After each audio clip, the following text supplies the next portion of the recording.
Écoute cette histoire. On raconte l'histoire d'un homme qui était entrepreneur. Un entrepreneur aguerri, merveilleux dans son pays. Il était apprécié de tous. Alors, il faisait ses affaires un peu par-ci, par-là. Il évoluait. Par la grâce de Dieu, Dieu lui faisait grâce. C'était un très bon chrétien, un très bon enfant de Dieu qui faisait justement les choses selon la volonté de Dieu. Il est en train d'évoluer petit à petit. Un jour, il eut une révélation. Dieu lui a parlé. Dieu lui a dit, prends tes affaires, vends tout. Vends tout et prends tout ton argent, va acheter du sel. Oui, du sel, les sels qu'on utilise pour préparer avec. Oh, il s'est dit, mais c'est pas possible, ça c'est pas la voix de Dieu et sûrement c'est le diable qui veut me distraire parce que c'est ça qui nous arrive de fois. Dieu nous parle clairement, mais parce que c'est tellement clair, on a l'impression que c'est le diable. Parce que ça n'a pas de logique, parce que la parole de Dieu n'a pas de logique.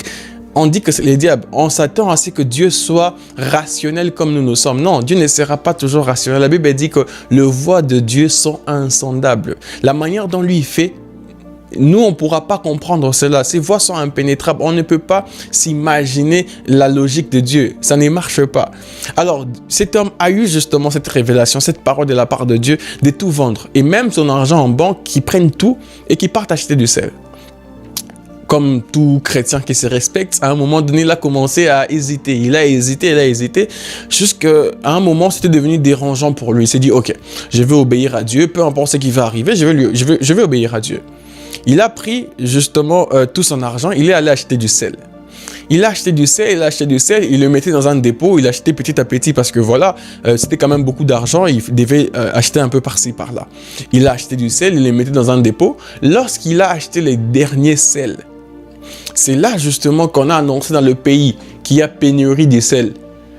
Donc les sels ne se trouvaient plus dans son pays. Il était le seul fournisseur du sel en ces moments-là. Cet homme qui était parti d'une base, il a vu ses finances se multiplier par 10 juste à cause de cette affaire-là. Oh, il a fait confiance à Dieu et il est devenu extrêmement riche.